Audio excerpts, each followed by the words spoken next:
how do you protect yourself from zina? The reality is number one, everyone listen to this. It's not what you think I'm going to say. Self-restraint. Restrain yourself. You can restrain yourself. I mean, I had a 14-year-old come to me not so long ago. How do I protect myself from zina? I want to get married. Come on, be a little bit realistic.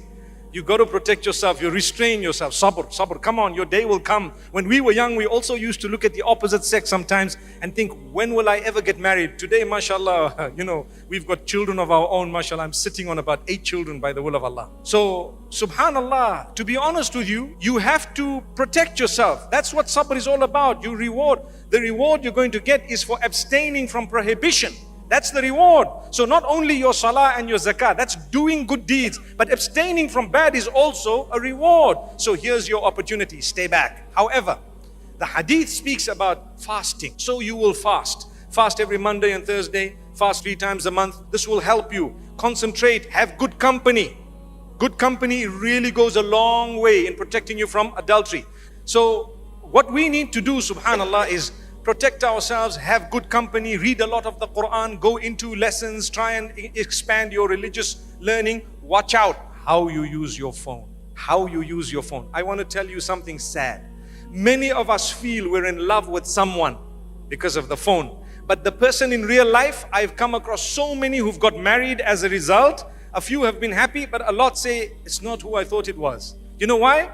Today, like you have Photoshop, you also have akhlaq shop, which means somehow their akhlaq is shopped. You think that they're really amazing, and when you live with them, they ignore you. They're on the phone with someone else. And you start thinking, so don't be deceived by the phone. You know, when someone says, I love you, wallahi, so many of them are just saying it because it's just like saying, hello, hi, how are you? And you know what I love you means sometimes nowadays? I want to use you. That's what it means. I promise you it means that. Have you seen what I've said once, some time back on Twitter? I said, if people can say lol without laughing, they can say I love you without loving. And I think a lot of people caught on that. But I want to add something else today and tell you, a lot of the people say I love you and actually mean, without you knowing, I just want to use you. And because women are generally, emotionally, they get more attached.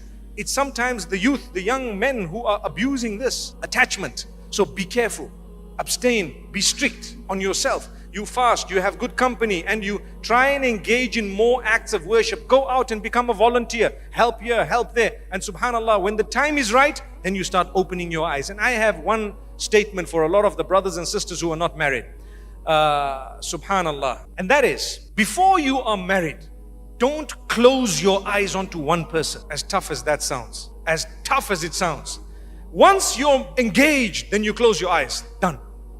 Because maybe Allah doesn't want you to marry the person because they are bad, horrible. Or maybe Allah doesn't want it because something might go wrong with the children that couple will have and you don't know. So maybe Allah is keeping you apart. I'm not saying don't try. You try. You speak to your parents. You convince them. You can even change your wilaya if you want. You know what that means? This is my wali. He's my father. I will go to the panel of scholars and tell them my father is blocking my marriage without any reason. So I want to marry without my dad. And if you qualify for that, you can actually shift that wilaya to a wali will be someone else. Who will it be? That panel of scholars in an Islamic country, you'd have the qadi or someone who would represent you as a wali. So the person becomes a wali of yours. So you need to be careful because sometimes if you do that and you know that the person you want to marry is not standing on their own 2 feet in terms of, finances and so on, you might have to come back to your family one day and they might not want you at that stage. I think most families do take you back, but why should we do that? May Allah subhanahu wa ta'ala grant us ease. So if you want to protect yourself from zina, there are steps. The hadith speaks of fasting and lowering your gaze.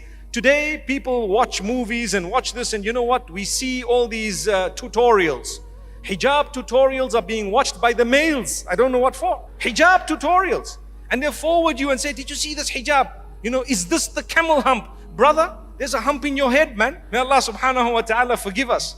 What are you worried about this thing here for? Take it easy. Let the sisters go ahead and have a peep. But then you look at your wife and you say, I saw the tutorial. I think you need to look a bit like so-and-so, so-and-so. May Allah forgive us. So this is why we don't lower our gaze and we don't realize lowering the gaze is very important, even when it comes to the screen. I know, you always get wise cracks in the youth. Sometimes they say, but Sheikh, I'm lowering my gaze, looking in the screen, I'm lowering my gaze. That's not what it is. You know what I mean. You don't look at these things by the will of Allah. And if you do, you are allowed to say, mashallah, If you really have great intentions, you can even say inshallah, but it's okay. That's